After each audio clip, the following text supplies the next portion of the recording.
Ta parole est une lampe à mes pieds, une lumière sur mon sentier. Psaume 119, verset 105. La méditation.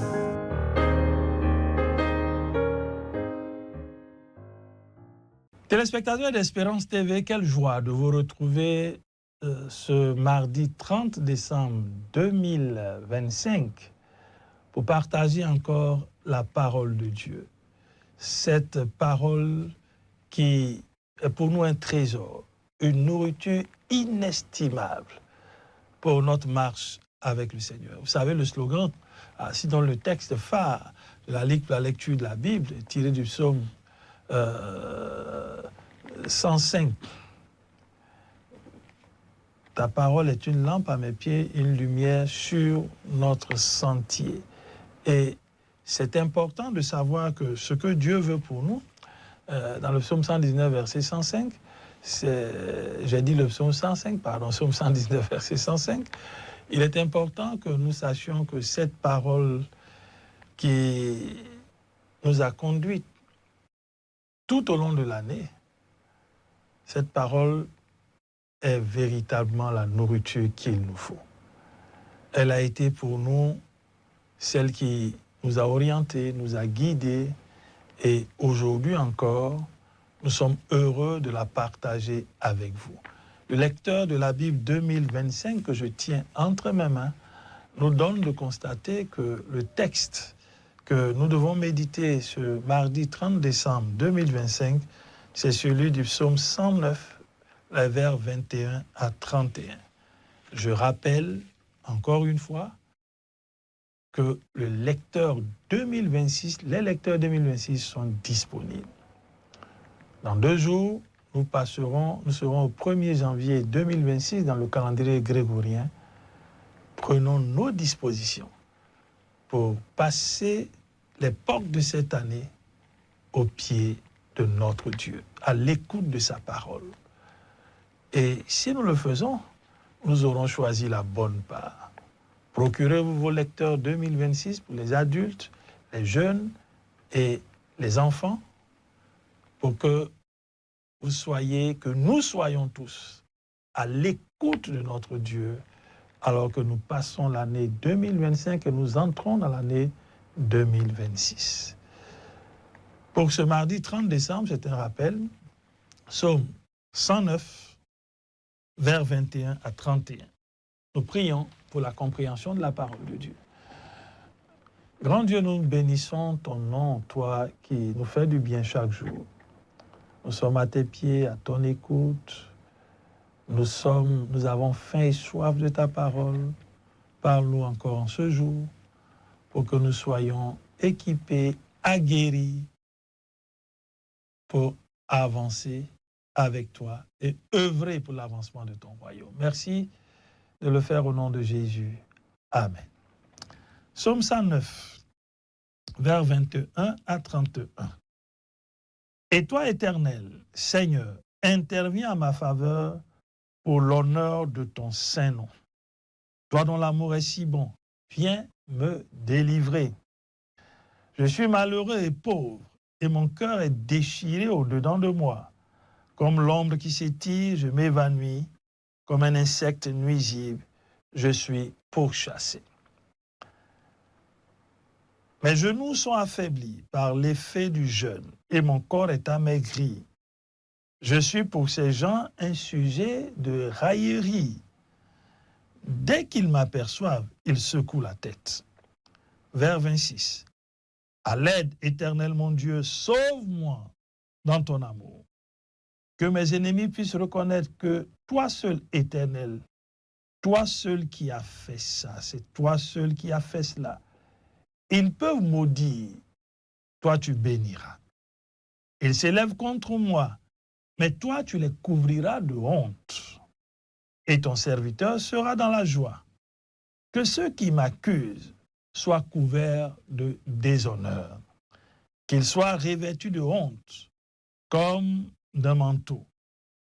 Je célébrerai l'Éternel à pleine voix, et je le glorifierai parmi les foules nombreuses. Vers 31, car Il s'est tenu aux côtés du pauvre pour le délivrer de ceux qui le condamnaient. Amen. Psaume 109, vers 21 à 31, c'est le texte de la méditation pour le mardi 30 décembre 2025. Le psalmiste crie à Dieu. C'est un psaume qui nous donne de voir un appel au secours du psalmiste parce qu'il est dans la détresse.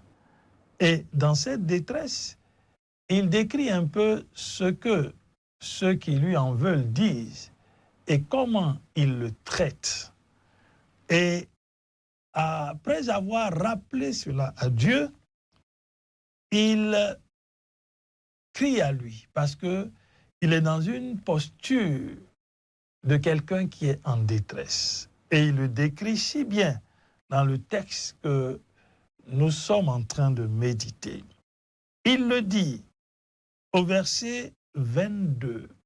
Au vers 22, « Je suis malheureux et pauvre. » Deuxième élément caractéristique de sa détresse, « Mon cœur est déchiré au-dedans de moi. » Et il fait une comparaison assez saisissante. Et il compare sa situation à une ombre qui s'étire, donc qui est en train de disparaître. Il compare sa situation à un insecte qui est pourchassé, un insecte dont on ne voit pas l'utilité. Et il compare sa situation à quelqu'un qui n'a pas de raison de vivre, de rester sur la terre. Et il est lui-même dans des dispositions qui donnent à ses ennemis de par ce qu'il voit, de continuer de l'accabler. Il est affaibli et son corps est amaigri parce qu'il est dans une disposition de se priver de nourriture. L'effet du jeûne a une incidence sur son corps physique. Et justement, en le regardant dans cet état amaigri, ceux qui lui en veulent secouent la tête. C'est un signe qui montre que pour eux, cet homme n'est pas enviable et il n'est pas utile. Il doit disparaître. Ils secouent la tête, ils montrent qu'ils ont du mépris pour lui. C'est dans cette situation que le psalmiste crie à l'Éternel. Chers frères, chères sœurs, ce qui nous accable, l'environnement qui est hostile, le mépris que les gens ont pour nous, on ne peut pas leur empêcher d'ailleurs, et la façon dont ils nous considèrent et leur désir de nous voir disparaître, même anéantis. Cette description, ce tableau sombre, ne devrait pas nous amener à abdiquer. Suivons l'exemple du psalmiste. Il dit, à l'aide, vers 26, « Éternel mon Dieu, sauve-moi dans ton amour. » Oui, il est important de savoir que ce qui fait notre force, pour ceux qui ont fait la paix avec Dieu par Jésus-Christ, l'amour que Dieu a déployé en donnant son Fils, il l'a déversé dans nos cœurs par le Saint-Esprit. Il y a donc un lien, une filiation entre nous et Dieu. Et cette filiation est fondée sur l'amour. Et Dieu, dans son amour, ne nous laissera jamais être détruits par l'adversaire. Jamais. Dieu, dans son amour, sera toujours là à notre côté. D'ailleurs, quand le psalmiste décrit sa situation de détresse, au vers 21, il le dit très bien, « Interviens en ma faveur pour l'honneur de ton saint nom. Toi dont l'amour est si bon, viens me délivrer. » Oh, que c'est merveilleux de savoir que pour l'honneur de son nom et par amour pour nous, Dieu fait des choses qui dépassent l'entendement humain. Dieu est capable de nous sortir de toutes les situations difficiles. En cet avant-dernier jour de l'année 2025, dans quelle situation te trouves-tu? Qu'est-ce qui te ronge? Qu'est-ce qui t'accable? Qu'est-ce qui est pour toi un objet d'opprobre et de mépris? Regarde à l'amour de Dieu. Son amour n'a pas changé. Il est lui-même amour. C'est pour cela que si tu n'as pas de sujet à te reprocher quoi que ce soit, regarde simplement à l'amour de Dieu. Cet amour qui ne se flétrit jamais. Cet amour qui ne se corrompt pas. Cet amour est le socle de la filiation qui nous lie à Dieu. Nous sommes ses enfants. Il est notre Père. Nous sommes ses enfants. Il est notre Père. Et par amour, Dieu a les regards sur nous. Chers frères, chères sœurs, Dieu a les regards sur toi. Ne crois pas Dieu éloigné, loin de toi. Il a les regards sur toi. Suis l'exemple du psalmiste et crie à lui. David nous donne un autre exemple dans le psaume 18. Alors que les liens de la mort l'enserraient, les eaux étaient en train de l'envahir, il dit, dans ma détresse, j'ai crié à l'Éternel. Mon cri est parvenu jusqu'à devant lui, dans son palais. Donc, il a entendu le cri de son serviteur. Et si vous regardez la suite du psaume, toute affaire cessante, Dieu n'est pas resté indifférent au cri du psalmiste. Même en ce 30 décembre 2025, ne crois pas que tout est perdu. Crie à lui, comme le psalmiste. Dis au Seigneur, au secours, à l'aide. Sauve-moi dans ton amour et Dieu entendra ton cri. L'adversité est farouche et le psalmiste le décrit très bien. Cet état de l'adversité qui est farouche. Mais il réalise qu'en criant à Dieu, l'amour de Dieu pour lui sera sa source de salut. Et qu'est-ce que le psalmiste attend de l'action de Dieu? 1. Que ses ennemis reconnaissent que toi seul, l'Éternel, toi seul qui as fait cela. Oui, peut-être que ta situation pour les hommes est une situation irréversible, dans un processus irréversible de mort.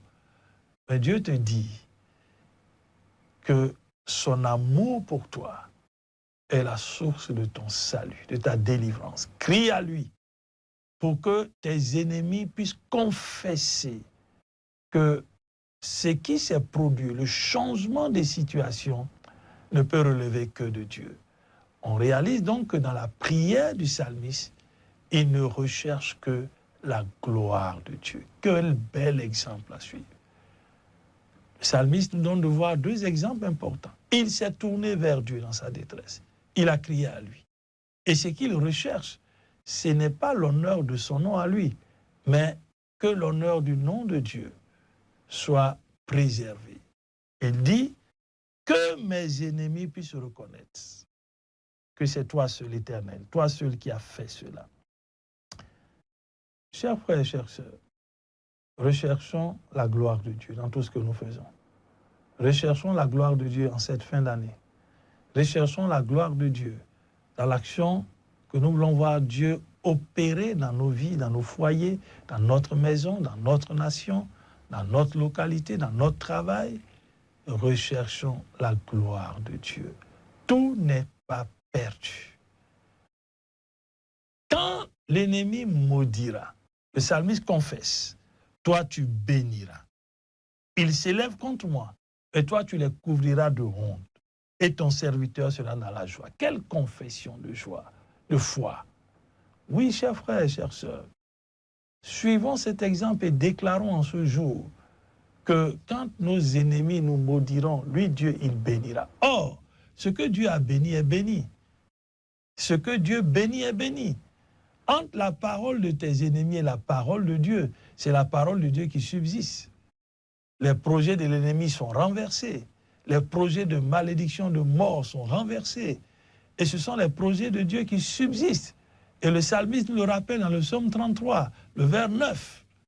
Ce sont ces projets qui subsistent de génération en génération. Ce que sa bouche dit, sa main l'accomplit. Sa parole Et c'est Dieu qui le dit à Jérémie, dans Jérémie 23, verset 29, « Ma parole n'est-elle pas un feu oracle de l'Éternel, le marteau qui brise le roc ?» Le psalmiste nous rappelle dans le psaume 11, le verset 7, que cette parole est passée au creuset. Elle a été 7 fois épurée. Et je le disais tantôt à l'entame, cette parole est une lampe à nos pieds, une lumière sur notre sentier. C'est cette parole qui a créé les cieux et tout ce qui existe dans les cieux. Et c'est la parole de Dieu. Il dit, quand les ennemis maudiront, Dieu bénira. Oui, déclare-le en cette fin d'année que c'est la bénédiction de l'Éternel qui est ton partage. Cette bénédiction que lui, Dieu ne fait suivre d'aucun chagrin. Ils s'élèveront contre moi, dit-il, ils seront couverts de honte et ton serviteur sera dans la joie. Oui, je veux m'associer à toi pour déclarer ces paroles. Tu seras dans la joie. Nous serons dans la joie parce que nous avons avec nous notre Dieu. Avec Dieu, nous ferons des exploits. Et la Bible dit qu'il écrasera nos adversaires. Même dans les 48 heures qui vont boucler cette année du calendrier grégorien, déclare que c'est la bénédiction de Jésus, de Dieu qui prévaut. Et tu seras dans la joie. Au vers 29 jusqu'au vers 30, il rappelle que ceux qui l'accusent seront couverts de déshonneur. Ils seront revêtus de honte. Chers frères et chères sœurs, saisis ces paroles. Dieu te parle et te dit que ceux qui t'accusent seront couverts de déshonneur. Ils seront revêtus de honte comme des manteaux. Et ce sera visible, ce sera tangible, ce sera perceptible. Et toi, tu seras dans la joie. C'est pour cela que je veux t'inviter, je veux nous inviter, chers téléspectateurs, à nous associer aux propos du psalmiste qui dit « Je célébrerai l'Éternel à pleine voix. Je le glorifierai parmi les foules nombreuses, car il s'est tenu aux côtés du pauvre pour le délivrer de ceux qui le condamnaient. » Que c'est merveilleux de déclarer, de saisir par la foi notre délivrance, notre victoire, notre bénédiction et de nous comporter en conséquence. Je célébrerai à haute voix. Ah oui, chers frères, oui, chères sœurs, célèbre à haute voix, à pleine voix, glorifie l'Éternel parmi les foules nombreuses. Ne t'en prive pas. Ne t'en prive pas. Ne sois même pas perturbé par la présence d'un tel ou d'un tel. Élève la voix, à pleine voix, célèbre l'Éternel, parce qu'il est le Dieu des délivrances. Il te dit à 48 heures qu'il est celui qui te donne d'être dans la joie. Tes ennemis seront couverts de déshonneur et revêtus de honte comme des manteaux. Célèbre-le à pleine voix. Glorifie-le. Il le mérite parce qu'il s'est tenu de ton côté, du côté du pauvre, de celui qui était accablé, de celui qui était marginalisé, de celui qui était mis à part, de celui qui était méprisé. Célèbre-le, cher frère. Célèbre-le, chère sœur. Ne te lasse pas de le célébrer. Ne te lasse pas de le célébrer parce qu'il t'a accordé la délivrance. Saisis cette parole par la foi. Ceux qui te condamnaient seront stupéfaits, déroutés même, désemparés de te voir dans la joie.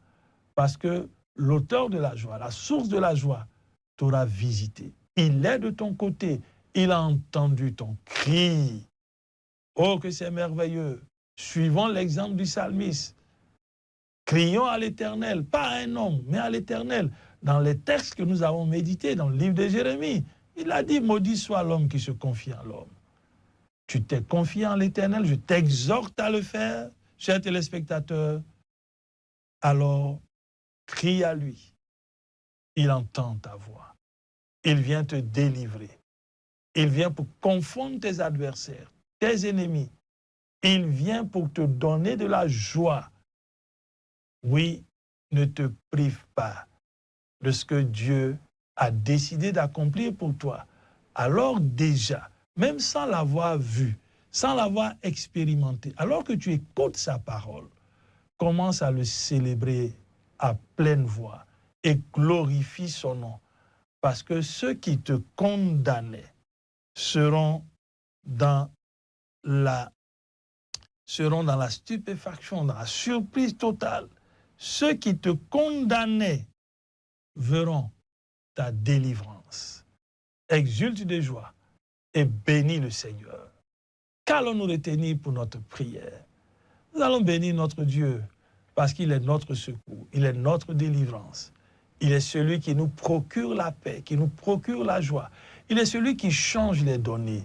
Il nous donne de passer d'un état presque chaotique à un état de joie, d'exaltation, de célébration.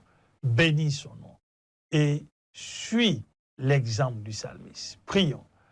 Père, je bénis ton nom, je t'exalte, je te célèbre, parce que tu nous donnes de comprendre que nous pouvons passer par des situations difficiles, éprouvantes. Mais tu es là, tu nous entends. Donne-nous de suivre cet exemple pour l'honneur de ton nom et pour ton amour. Seigneur, viens, secours-nous, délivre-nous. Donne à nos ennemis d'être confus, d'être dans la honte. Oui, et nous te le demandons pour l'honneur de ton nom, pour qu'ils reconnaissent que c'est toi seul, Éternel, qui as fait cela. Merci de ce que tu nous donnes d'entrer dans une dynamique de joie par la délivrance que tu nous accordes. Seigneur, pour cet acquis, nous voulons par la foi célébrer ton nom à pleine voix, glorifier ton nom. Seigneur, merci de nous y engager, de nous donner de le faire pour que ceux qui nous condamnaient voient notre délivrance et qui réalisent que notre Dieu est celui qui nous a sauvés. Sois élevé, sois glorifié pour cette promesse que tu nous fais dans ces derniers jours de cette année 2025. Oui, nous serons dans la joie et nous décidons de nous tourner vers la célébration. Nous quittons la rue des lamentations, des pleurs, pour nous installer sur l'avenue de la louange à notre Dieu, le Dieu des délivrances. Sois béni pour ce que tu as accompli pour nous, au nom de Jésus. Amen. Chers téléspectateurs, quelle joie de savoir que Dieu nous entraîne dans une dynamique de célébration et de louange.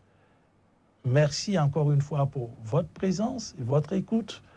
Nous nous retrouverons bientôt, en 2026, pour encore continuer de nous nourrir de cette parole si riche, si riche. Que Dieu vous bénisse, que Dieu vous fortifie, que Dieu vous garde.